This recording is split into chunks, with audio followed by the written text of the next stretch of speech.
Hello, everyone. This is Brother Benson Media, and today we are very lucky to host one of our friends who we are just going to have a conversation on a topic that is really, really worth discussing, especially because these are some of the experiences we do experience in Africa, but we usually don't take them so much seriously. And the brother is going to assist us to understand and how he came to develop the passion to work with children with special needs, I might say, especially children with autism. So, thank you so much, brother, for taking your time. I'm just giving you this time so that you can introduce yourself to our viewers. Then we might go into the real topic and start the conversation. Thank you so much. Yeah, thank you, Brother Benson. Hi everyone. This is Jordan Jacob Odonpiny. I'm from the most beautiful part of Uganda. Uh, that is the northern part, and specifically Gulu city. Thank you Um, very much, and we are wishing you all the best in your engagement. And let me ask you, your name sound like a Luo name. Do you speak Jaluo? You speak Luo? yeah, I'm Uh, actually Luo. or Luo? So which means Yeah, I know we can speak, but like the pronunciation kind of like quite different. If I say Nango, what will you say? Ningo. Oh, Ningo, Bear, what do you Yes, say? bear Oh, is so bear. okay. Yeah, we So understand. We can have a conversation. okay, let Yes. me just start with this. Maybe you can let us know of your background, your family, your schooling, your work. Maybe if you're working in Uganda before, and before kind of like starting this exchange program that now puts you that now has made you to come to United States of America. Yeah. Thank you. So my uh work background is I'm from Uganda Matters University. Known as UMU. It's one of the best institution in uh, East and Africa as a whole. Yeah, I know you're putting your face, but don't worry. You're still welcome to join the university. So I did my bachelor's in ethics and development studies, and then I later on did a master's in refugee and migration studies, still under humanity and social sciences. Um, so I was lucky to be absorbed to be retained to work from 2015 up to date. So in the administration sector, specifically to work with in under dean of students department. So I have very much experience with working with students. The university itself has partners. So we work with various partners, especially the community in the community outreach, and one of them is working with the students with special needs. My role as the dean of administrating the dean of students was and is actually more of coordinating and hands-on working with those kids. So that is part of the work I do. Mm-hmm. I also, in the process, got to realize that we don't have a behavior specialist, Yeah. a certified one in Uganda. Mm-hmm. If they're there, I would comfortably say they're not more than 10. Mm-hmm. When you go online and you try it checking, Mm-hmm. in Kenya, there are only 4 certified behavioral analysts, specialists, and an analyst. So, meaning, if say I want to be examined or to be certified by someone Mm-hmm. from Africa or from East Africa, I need to Mm-hmm. look for those 4 gentlemen in Kenya, in Nairobi, because we Mm-hmm. don't have one in Uganda. Mm-hmm. So our university stand a very big chance of, say, if this program works out very well, Mm-hmm. in one or another, can be part of the smaller group that can help in terms of identifying how to handle and support this group of individuals with autism spectral disorder. So this was a small background on now what led me to take out this initiative. I actually had a conversation with my supervisors, management members, and I was lucky they gave me the green light to go ahead and uh, take this study Opportunity. training. Yeah, Mm. the opportunity and take this study training. One of the things which had to do was to um, go, learn, um, get the ideas, share back, and advance the knowledge in one another so that we can benefit and support everyone. I think like the university has done a good job, especially by training you and doing that. Now, before knowing or before getting a green light to come over to the exchange program on how you can now deal with the autism, how did you come to know of the the the program, or how did you come to know the program, and how was the process from the time you started to do your processing or documentation to the time that now you have your visa and the air ticket to come over? Yeah, so when I kept in touch with my mentor and my supervisor who left and literally like moved to another similar work but in a different department. So Yes. in the process, she kept on mentoring me like, oh, you need to finish this master's program, you need to do this, you need to take this smaller courses which comes, you need to do that and that. Then one way or another, one day she like, oh, there is this program which is exchange program. Already, Mm-hmm. because our university used to have the exchange program, we had students from St. Mary's, Halifax. We had students from even the United States. Some of the universities they had the partners with them. So I knew what the exchange was about. But this time around, it is strictly on autism. So Autism. now it's like, oh, um, read about it because she didn't give it anything like in silver plate. She was like, read about autism, read about Mm-hmm. these centers, and look at the areas if you're interested, and see how you can be of importance and related to how your work will be back home. Mm-hmm. So I go online, I checked, I look at various agencies, I look at the ones that are available, sponsoring program, exchange program, and somehow, somewhere in the process, Mm-hmm. she sends me a link. It coincided that, oh, that same month there was this agency, Immigration Council, in Mm-hmm. partners with Anderson Center for Autism. Mm-hmm. They have a slot and they want to get students for exchange visa program or cultural Mm-hmm. exchange program. So I picked interest, and it was surprising because the only two things they were requesting for, um, your degree, Mm-hmm. your level of education, and then um, no, the first thing to do would be send us your uh, paper. Paperwork. I paper, your certificate or your degree, whatever it is, like your Mm-hmm. education transcript, Mm-hmm. because the position the program requires person who has done social sciences. So Okay. at least the minimum is a social science, and then you can go into say the detailed one, uh, clinical, behavioral, and all those things. So Oh. I look at my program.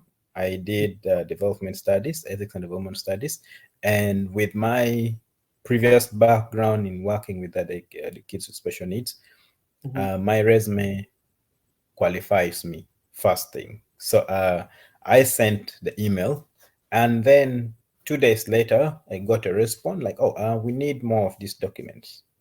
Mm-hmm. We feel you are qualified, but we need more confirmation. Now, Mm-hmm. that is when the background check starts from Oh, there. yeah. Um, so I sent the next thing now CV, more documents, and then one thing led to the next after reviewing, and then they see it is needed, they schedule an interview. So having passed that, then now you go to the next stage because now that would mean you are being qualified for the visa, which is also a new experience altogether because it's like you're going to a new country, you're expecting to go to another country, but now Mm-hmm. there's this country, a country within a country which you have to go to. The experience was also very interesting, going to the embassy. Mm-hmm. Um, I eventually I went through and at first it was scary because the question from perspective, the questions are very tough, and then it is like you make sure you do ABCD. So I Nervousness. just, yeah, I've never experienced like, oh, you're going for the interview to this country. I can assure you that if your things are clean and clear, the chances of you being supported is very easily Very if easily, you yes, do the right way, and because by the time you go, your information is already in the system. in the So these system. guys already know you that, oh, you are, say you are Jordan. Mm-hmm. They want to see you as you are. Yeah. Visa rejected, visa accepted. So I've been accepted. I went the following 2 days later, went picked my visa.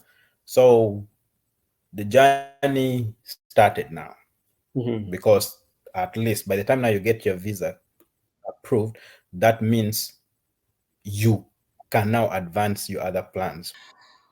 Let me say, now you've traveled and you've made all the clearance, and now you are here, Yep. and now you are coming into this new environment whereby you find children with special needs.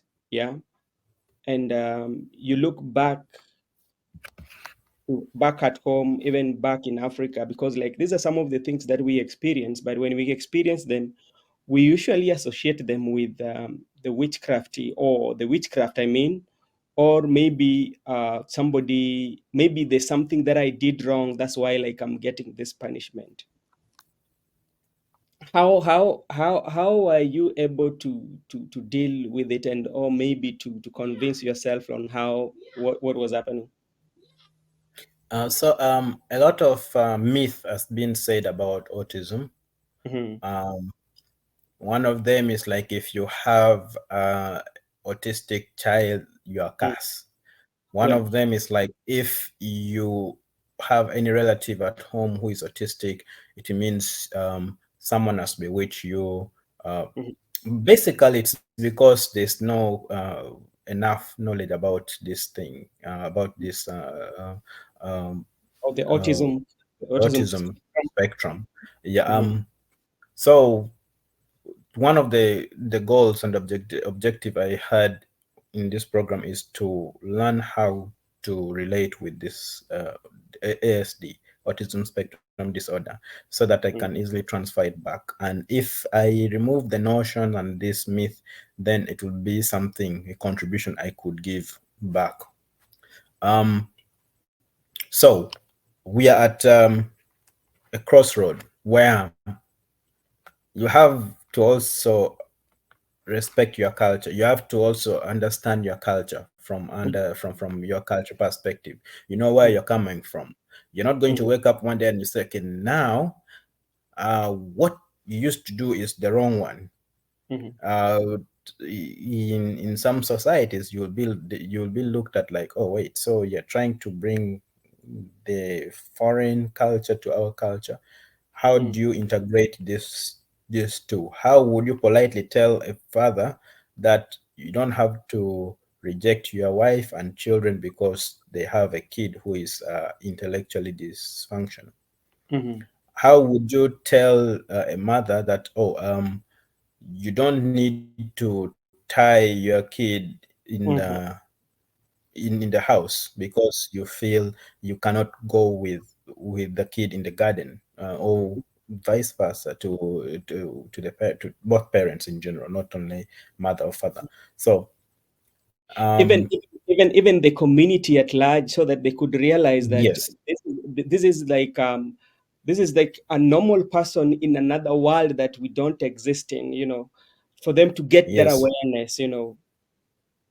So that's what the next group I'm talking about. So you have to first deal with the parents Mhm, of this kid in accepting that this is our kid. mhm. Then after that, you go to the community, because you cannot go to the community before the parents. Yeah. Otherwise, it will be like, okay, it is the community thing. The parents would give the kids. And I've seen a scenario where parents disowned their kids and left it for the community simply because some community members are generous or they are kind. So like, oh, it's yours. You have your kid, and then you so you need to have where you can that common ground where you have the parents first accept their kids, and then the community would embrace it from there. I have actually got to a point where I've interacted with these kids where one of the activities we do with them, we go to the community Mhm, and they deliver goods, they deliver food stuff to the needy. So mhm, it is actually interesting because they are special needs, and they're now trained to actually pick food from one pantry to the next place to provide to the needy to the needy community, which is very and amazing. yeah, very So amazing. And maybe because like the people, the special needs are, you can train them, how you train them, because if you have consistency in training them, they will learn, and they learn very fast and do what any other person could do, you know. yes, so now that's the thing.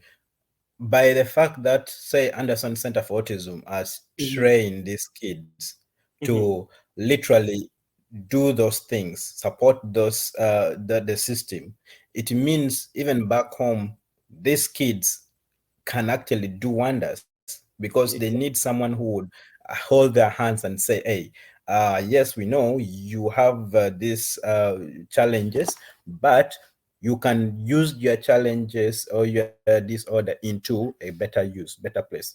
So they needed we need that kind of guidance and support system that can help in terms of providing that assistance. um, so that was the genesis of this program, and making me have to do this and intermarry the two. um, how will these kids back home Hmm.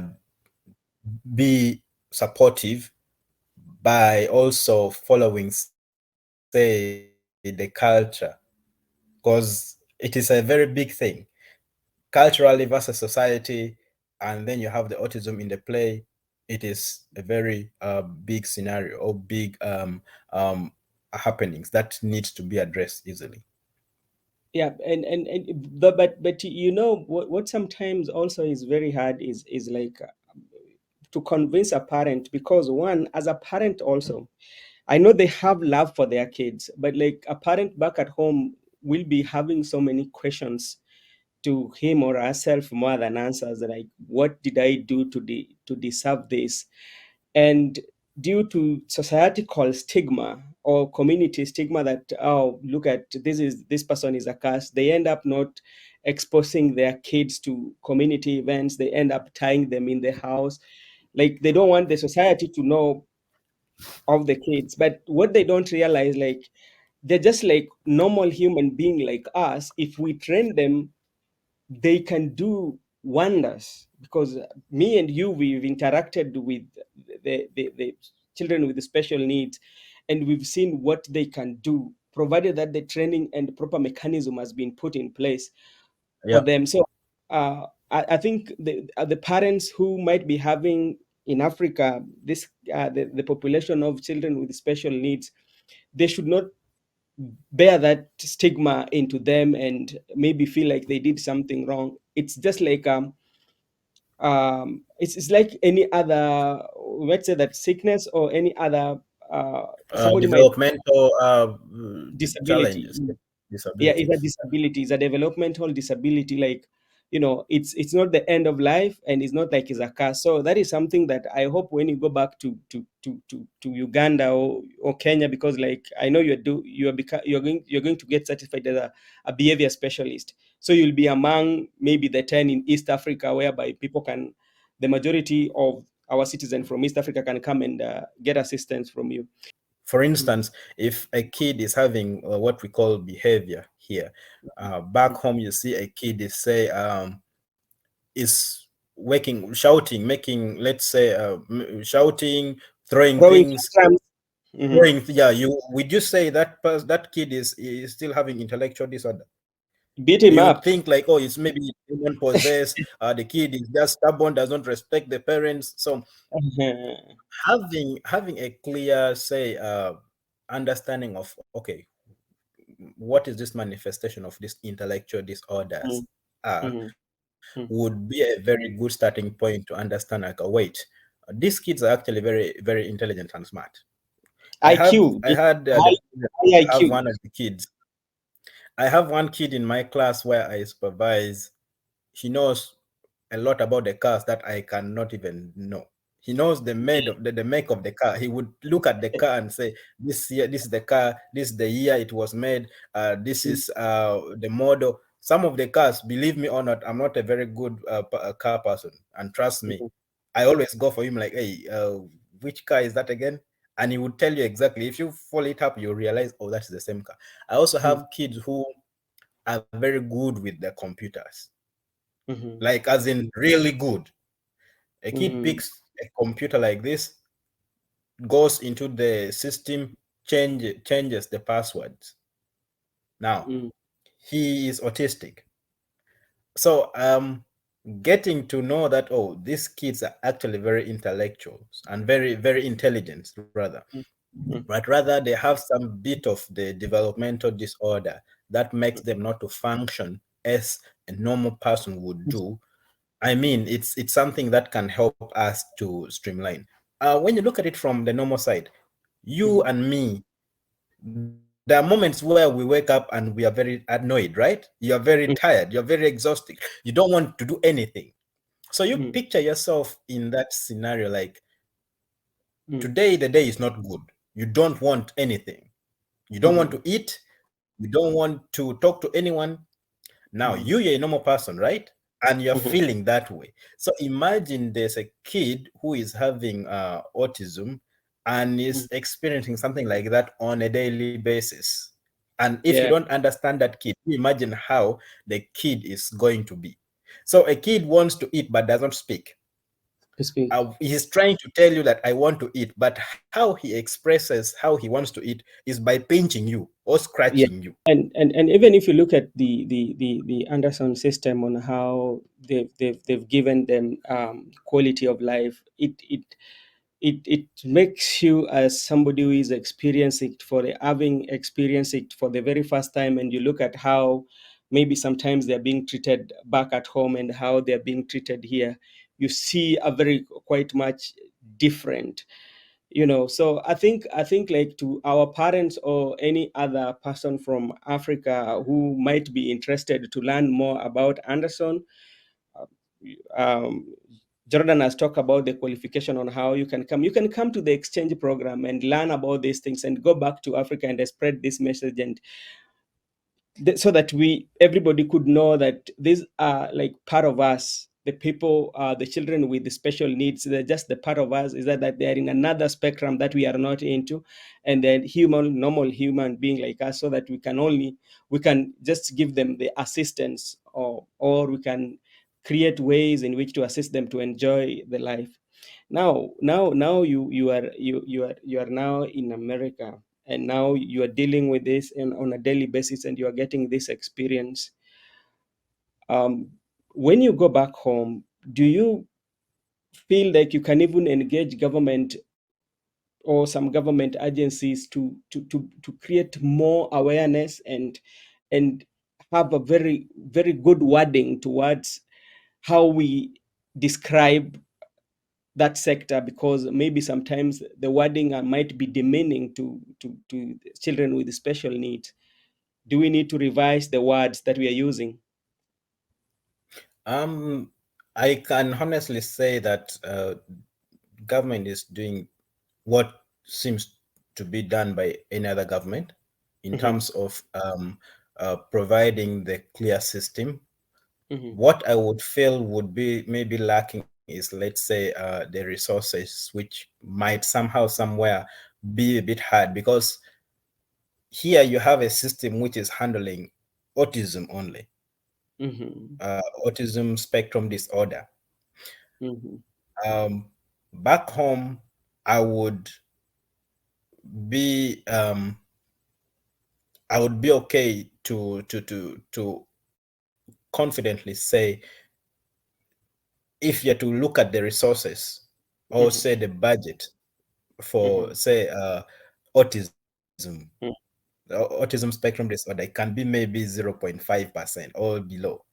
That is because our system only looks, it's looking at general population of the special needs. Oh, So so it's like, just special needs is not categorized into yes, this, so this, this. you're having a blanket kind of a blanket support for the general special needs. But even in that Mm, special needs, you realize that, okay, there's some few challenges. I remember there was a time when you go to some of the facilities, there was mhm. a debate about how do we provide special needs care, issues to do with a construction of RAM, uh, Yeah.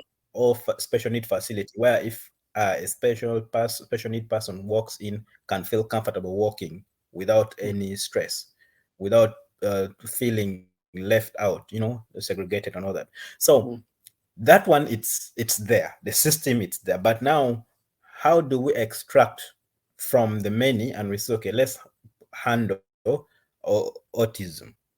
Now, mm, there are facilities in Uganda that are specifically for autism, mhm. but they're very few, and majority are like privately owned, and they're very expensive, because Yeah. it's So actually, like I would not lie to you to tell you that it's very expensive to manage facility it's for autism alone. and like you find like the private one, the only people who can afford it are the people who are very rich. To have the money.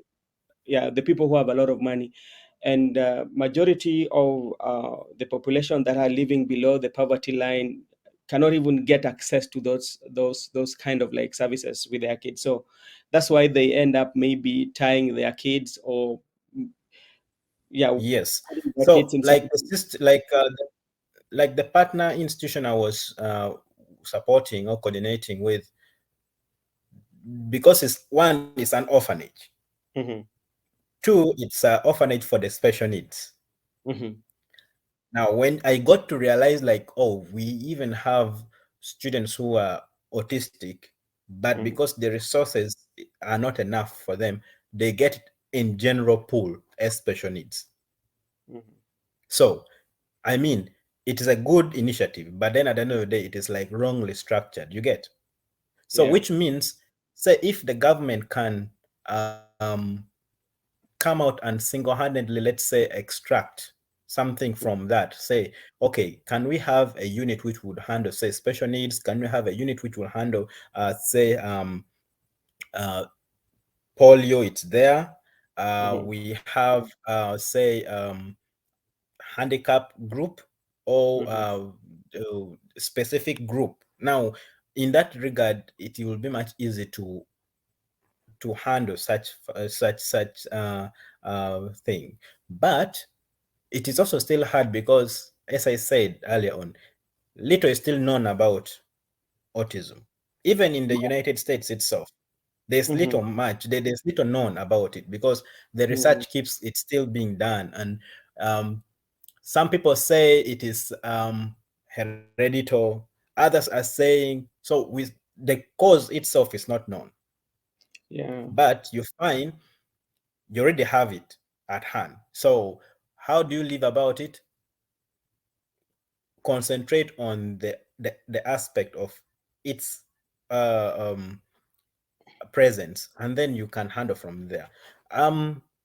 You ask if if I can get in touch with the government. Before going to the government, we need to first look at, do we have the means as us to reach out to our friends, change the mindset first? Do we have to reach out to our family members, teach them more first about this, then we can advance? If you have the community who would understand that, oh, autism is about this, and then it is not about the other way we were thinking, then the approach to the government can go on. But nonetheless, as I Uh, speak, I am actually writing up key benchmarking areas, which uh, one, it's going to be beneficial for my institution. Two, I had colleagues and friends who are in, say, those government facilities, Ministry of Health. okay. It would be another advantage to start something from that and have a conversation on a later date to them, and then giving it to them on how it can be addressed. Of course, there's something, as I say, there's something being addressed, but then the question is, are we addressing it in the right channel? Do you know the reason why I feel it's not necessarily you have to go to the core of the government. There are these agencies that deals with um, health health issues or Ministry of Health. And when if at all there are leaders who listen and you try to share with them idea, because one, there are people who have gone to school and people who are very exposed, they know what this is all about. And I say, you know what, we've been doing this, but like with the little knowledge that I've gathered, I think we should change the format on how. If you involve government, it will be very easy for you even to create that awareness. Yeah, because government has like resources and they will organize and say like this is what we are pushing. So through you and through you now starting from your community through the support of the government, and like we are saying this is what it should be done, and people will get it much easier rather than you coming by yourself and say this is what I want to do. Because what they will say, oh, you are from a foreign land, now you've been given money, you want to to earn from us, you know, that mentality that we usually have, you know. So I think if you Yeah. can do it through government agencies and find a way of rewarding or like rewriting some of the writing they do, because like some of the writing might be demeaning, and you know here they usually you use the first the first the respectful word first, you know. Yeah. So if you do that, and also educating the public to know that this is not a curse, this is a developmental disability that can occur to any other person, you know. And once people know that, So then we yeah, yeah, go what ahead. what we are doing so far is, because we have, this program has brought us different countries, so we Hmm. have uh, al- alumni, and then we have the current fellows and scholars who Hmm. are in the program. Oh, okay. um, so we have, in the process of developing a strategic plan, we came up with an idea that we can have what we call a cohort of different countrymen and women. In Oh, this okay. case, they can like forefront these ideas, this agenda of this autism, and then how they can support. So, for instance, in Uganda, we have about, I would say, about 4 scholars who have gone through this process, and some who are still going through this process. Now, Hmm. as I speak, we have come together Hmm. and form that cohort that will spearhead, say, the drive about the autism. So my question to you, are you going to involve other countrymen, because you have your border in Kenya. You have also, I know Tanzanians are also here, and yes, so we have Kenya, Uganda, and Tanzania. Why can't you all of you come together and to do something for East Africa? Because it's the same experience since we are in the same locality. Yeah, thank you. It's a good question. We The reason why we came up with the cohort was because it is easy to to manage, Mm-hmm. because one, as I earlier on mentioned and hinted, that it is a purely voluntary uh, activity we are doing. Mm-hmm. So if we want to uh, reach out to everyone in Africa if possible. But we want to first start this as a pilot study, and we see how far can we go when we start with a cohort of a given country. So the same way we have the cohort of, say, Bangladesh, they Mm-hmm. have that team. They're about, say, 5 or 6, they form, and then they start something from there. We have in, say, Uganda, we have Kenya, they have. Then when we see that it has materialized and it has made fruit, then Mm-hmm. we compare notes and we see which country perform better than the other one. And then Mm-hmm. after comparing the notes, we can now think of merging the two countries or the other countries, so that we have like a East African affair. That is So, like what you're doing now, each and every uh, individual or if any students from different countries are coming together, they're like doing what we call a feasibility study. yes. And after the feasibility study, now you are going to come up. Now, this is what is on the ground, and based on the numbers and statistics. So you say this country is doing better. So that's now how you can do it. Yeah, we also in the process, we want to extend it to the extent where all these cohorts would one day travel all the way from their country to, say, Uganda, and they come and they compare notes. Then the same way this one would go, and then they. So it's a long-term project, but it is starting with the smaller cohorts. That way can build to the bigger one. Yeah. That's a very good vision, and I think it will also help us, especially from Africa, to understand the autism spectrum and on how to deal with this, and with professionals like you that now are spearheading this. I hope in the next few years we will make a milestone in creating awareness in our community in Africa about the autism as a developmental disability, but not as a curse. Yeah. So, and something also I noticed with the parents, I don't know whether you studied psychology. Like even the parents, they have psychology. How do you deal with the parents psychology wise? How do you prepare them? Yeah. So To. one of the training we are doing now is to have the parents be part of the whole process. Mhm, So you cannot support a child without the parent consent. There are mhm, parents who would say, "No, I don't want you to say support my child with this kind of treatment. I mhm, don't want you to do this to my kid. I don't want this." So mhm, you need to bring the parents on board.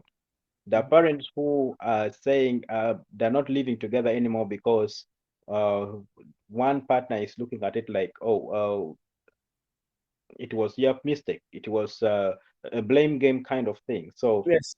if you treat that as a full package, you bring on board the parents, you let them appreciate that this is our child and Mhm, this is what God has given us for us to believe in the Creator.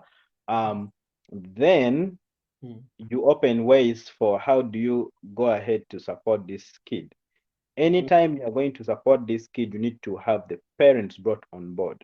mhm, There is this thing that we call behavior. If a kid is having, say, behavior, you need to mhm, inform the parents, "Oh, this is how your kid has been today. Um, the kid had a tantrum, was being aggression, has been kicking, biting. This support was applied, and the kid is now fine." So you take the parents through the day and how they assisted. Now that process allows the parents to be part and partial.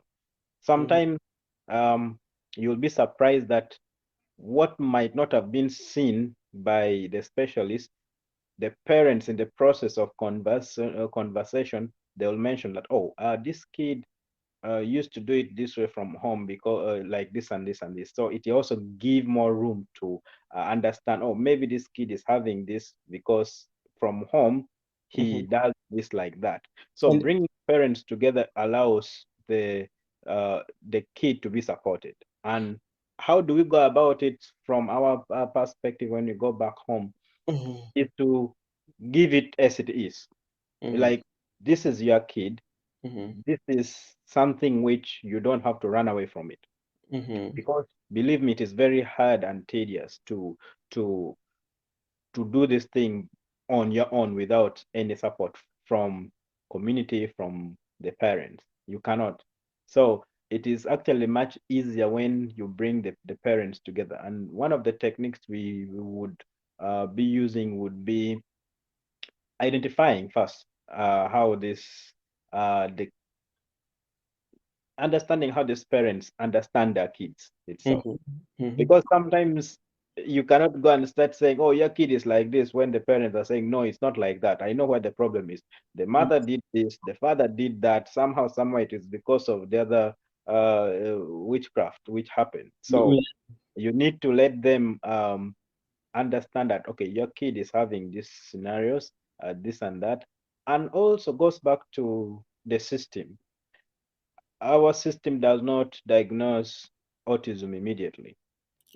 I Yeah. would be wrong to say if it can only be, say, diagnosed when you are in the main hospital. For instance, say our referral hospital. Let's say the May Mulago, for example. Mhm, Uh, I would be wrong to say um, the system.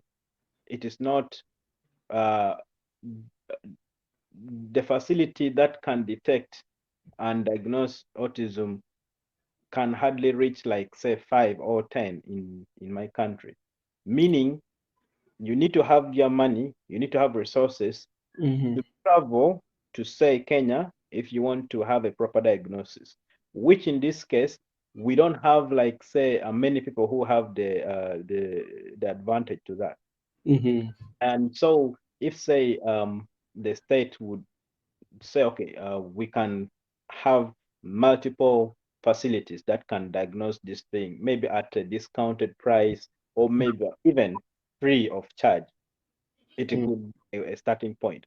But if if that cannot be done, then there could be another alternative where, say, something can be done in terms of that awareness.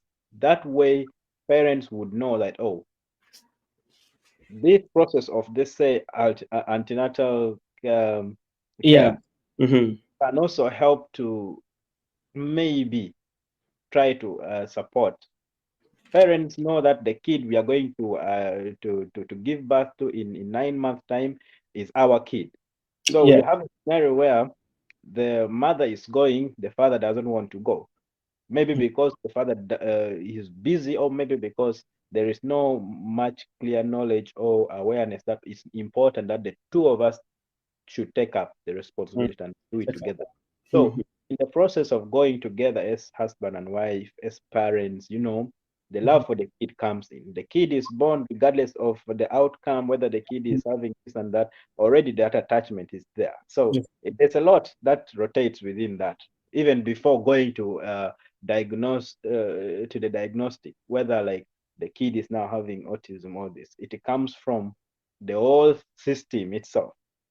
How do we do this together? How do we do? Then the community comes on board. Uh, In the African settings, when the kid was born, it's a very good thing. Everyone will come from one settings to the next to give gift. Nowadays is different.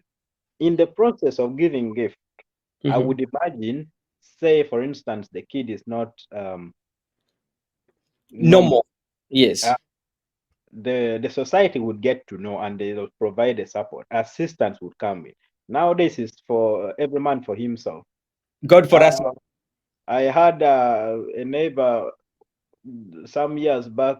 We actually didn't know had a kid, or we only got to realize when the kid was crying. So there are certain scenarios where, like, because we are not united, I would not say united, but we're not very much close to, like, say, one another.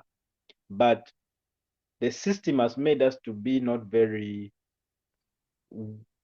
I would use the real word as we think for ourselves more than other neighbors, than our neighbors. And So that way, I, that I way, might I might call it trust. We do not trust our neighbors, or sometimes even we don't trust the people that we are living with, or the neighbors that are we living in, because like we don't even have like normal conversation. I will always see you, hi, hi, and that's it. The message is done. We don't yeah. get that deep conversation. Sometimes it's also about how there's a generation. Mhm, Now we have the millennials. mhm, We have uh, a different, I would say, upbringing where I don't care if you are fine as long as I am fine. mhm. I don't want the rest is his history, you know. So when we were growing up, we were taught how to be concerned about our neighbor's chicken.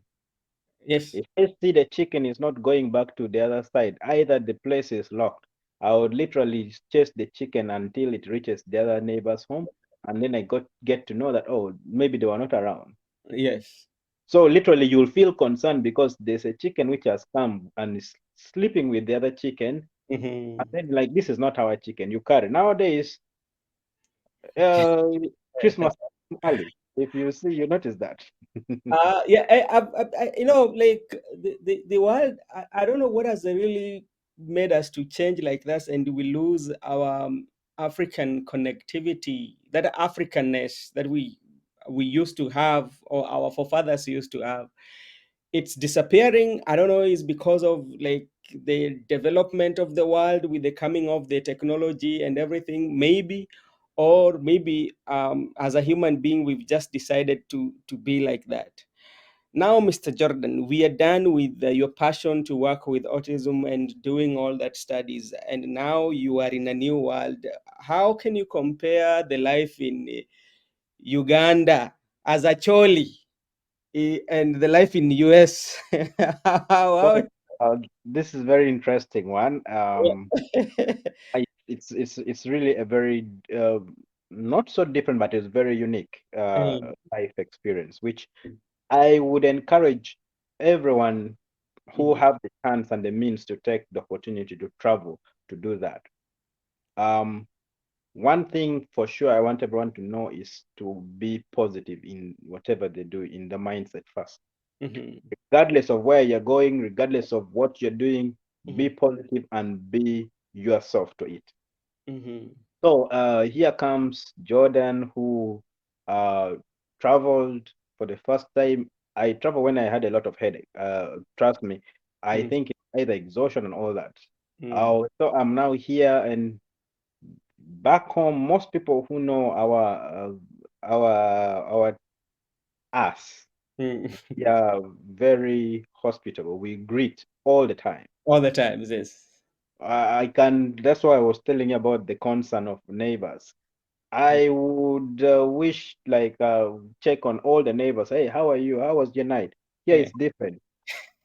Every man for himself because everything is timed. Everything is timed. So you need to know like okay, it is not wrong to not greet, but Mhm, it's also because there is a very tight program. mhm, Sometimes you find you only get to see your suite mate or your roommate after maybe 5 days because the schedules are very different. yeah. All available means you use is say phone, or sometimes even the phone you not go through. You will find you have to leave voicemails. These Yeah. are the things you have to catch up with immediately. Like, okay, wait, how is it that I'm going to leave a voicemail for something which I need urgently, and then this person might or might not get it. So you Uh, have to cope up with. The other thing which I found was very different is food. Food, yes. We are used with our millet flour or kalo or Corn. with soup and all those things. Okay, you have all those nice foods, but here is different. Here you need to adjust.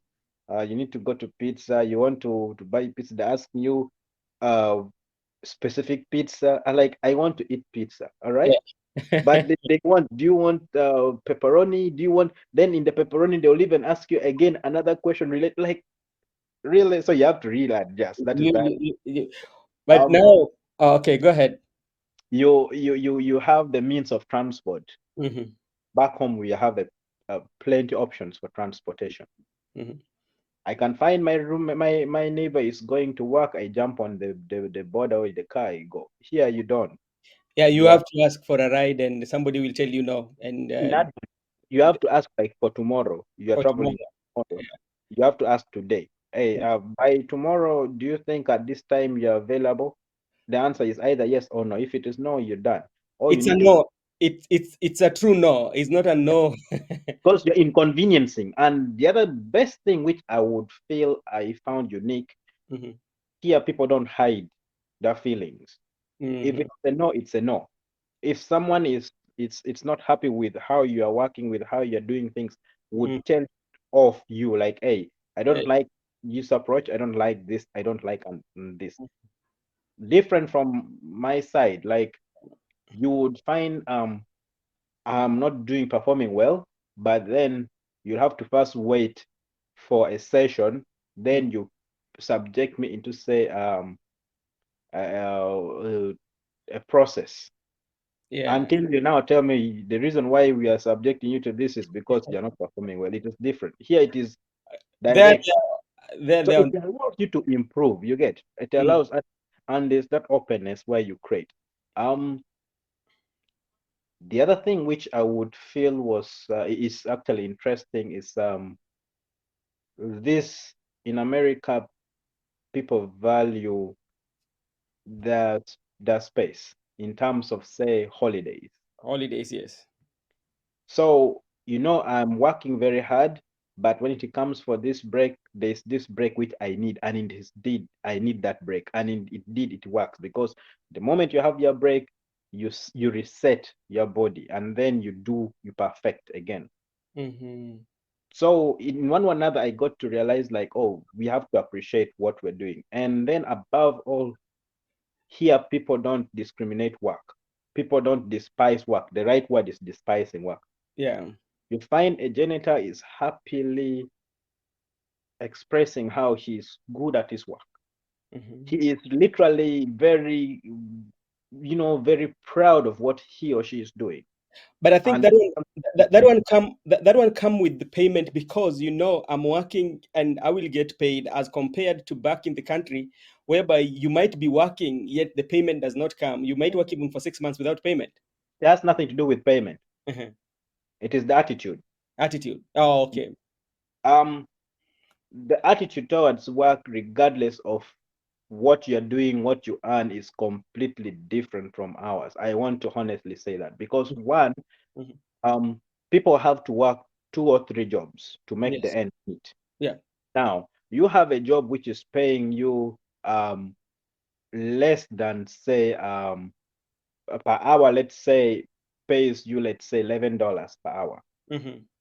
In Ugandan currency, those with mathematics, a dollar is around 3,600. Hmm. So, roughly, you'll find yourself in a day, you need to work like 8 hours. Hmm. Now, this person is working 3 jobs. So, get time to sleep for only 4 hours. Course. Rest is working and is working in different locations, jumps from one train to the next.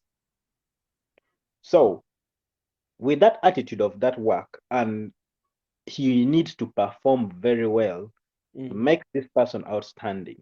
Hmm. Whereas home, I'm working one job and I'm still actually doing my worst. Yeah, because we take it for granted. Like, after all, I'm working. After all, I'm working. Yeah. The other thing here is your paper does not make sense. Hmm. What they need is output.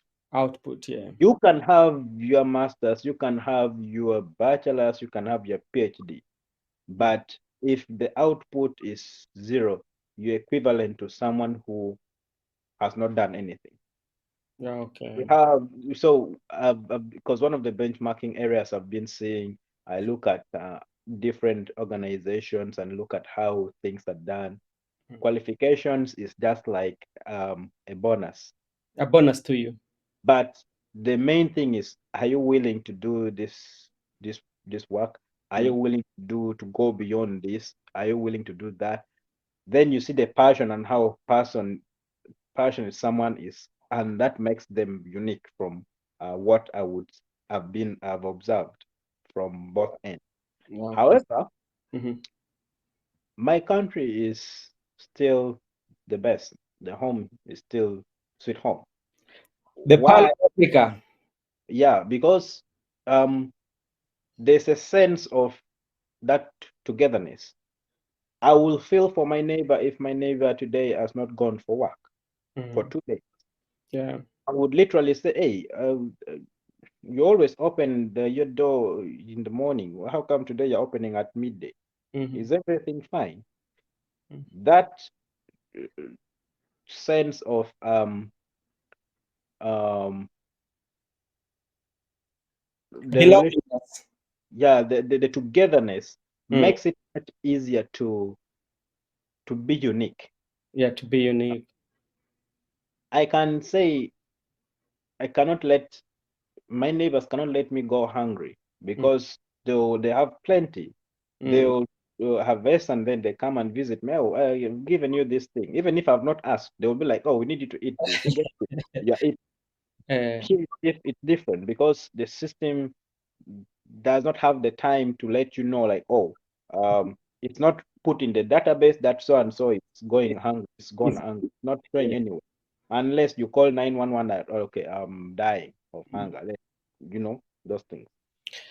Yeah, those are the few comparison. I've enjoyed various activities, different seasons. I've Mm. got to know that we are blessed with our seasons.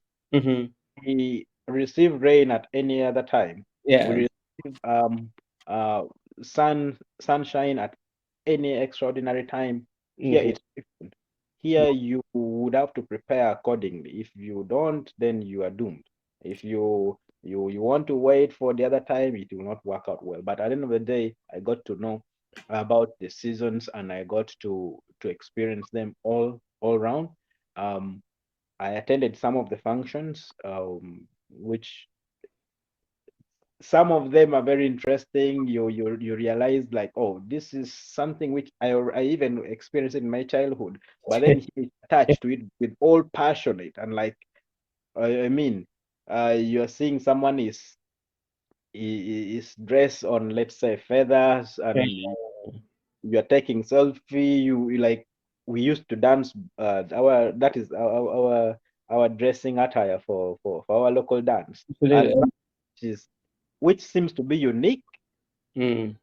On the contrary, the other side is like I'm used to it already, but it's you have to embrace it and it's okay. This is part of the whole thing.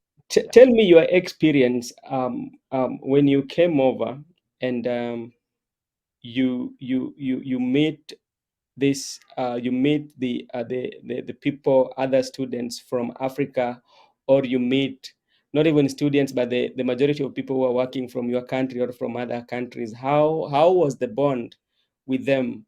Was there that togetherness, or there was that cool welcome, like not such warm welcome? So we because the program is to help us like handle work support persons with autism. Mm-hmm.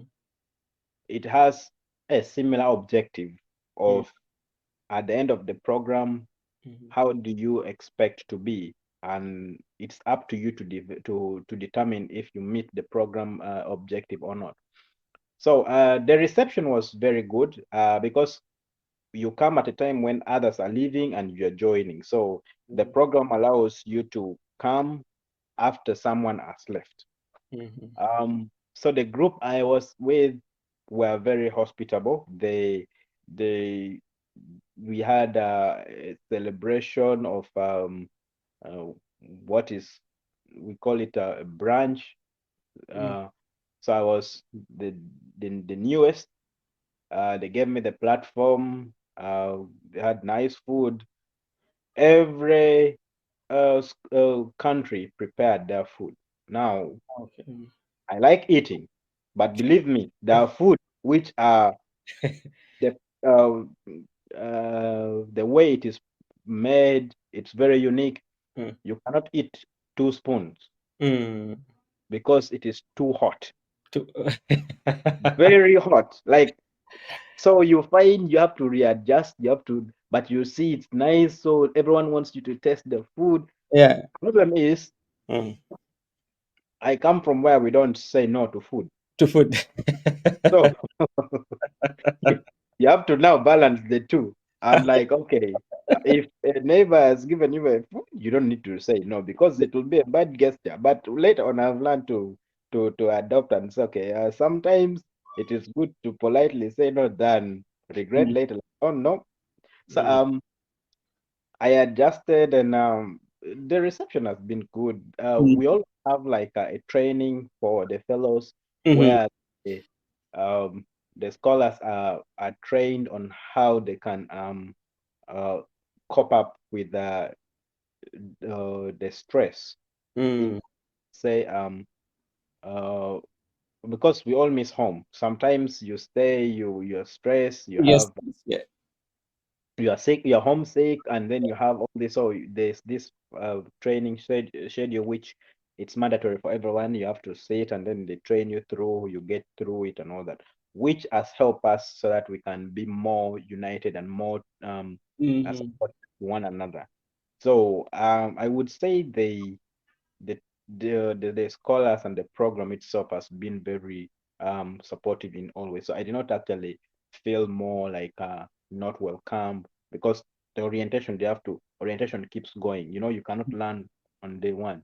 Yeah, you So you cannot. have to go through the orientation with the scholars, and then you have to go through the orientation Mm. with additional other staff who would come and take you through as a scholar. You have to go through. Then you have to start doing your things, your study, your training. Each day you have to keep writing, and each time you are writing, you have to produce at least a report which has to be approved. Yeah. So every time you keep learning new things, and it's a process which has been very good. Okay, brother. Maybe your last word to those who will be watching this and those who might be interested to join the program. What do you have for them? Am I allowed to advertise? No, I'm good. I'm good. I'm good. I'm even planning to meet with Anderson and maybe have the Arab so that we can talk about this thing because it's something that we need to let many of the Africans students to come and have this exchange program and build back home. That is what we want. That is the main idea. Yeah. So two. The first one is to everyone who is interested in knowing more about Anderson Center for Autism, please. It's online. It's not written in in the stone. You go and Google.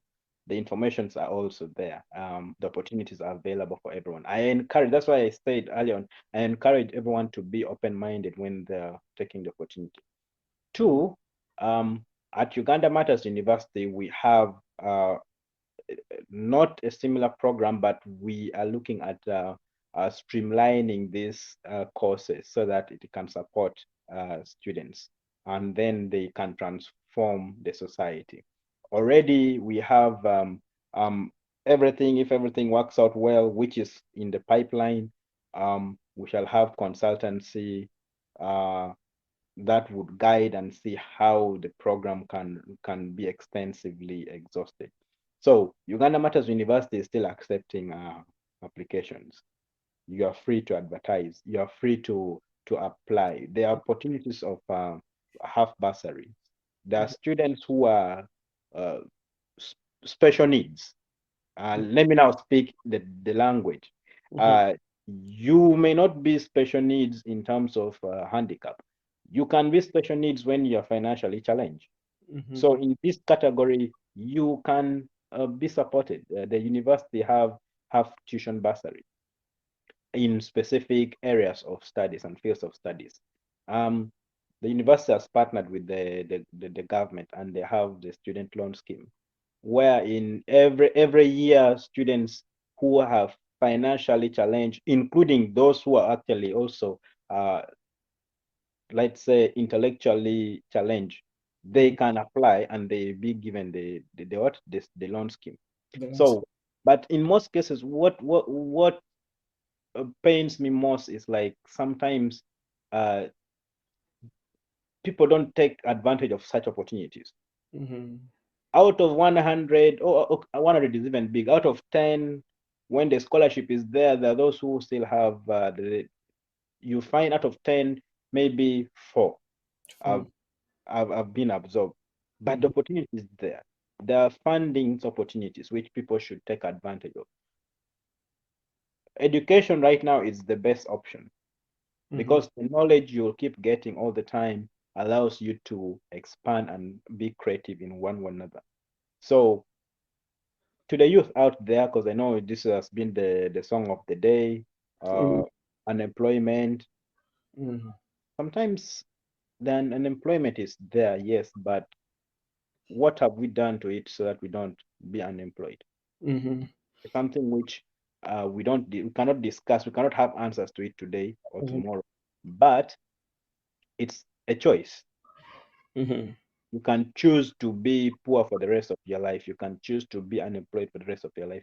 Or you can actually say, let me adventure in these opportunities and then take something and then from there move on. Thank Okay. Thank you very much for the youths who are willing. And if you have the qualification, as my brother said, just go to Anderson Center for Autism website and do application. You might be part of that exchange program. And thank you all. And we'll be meeting you next time, same place as we do our special. Thank you very much.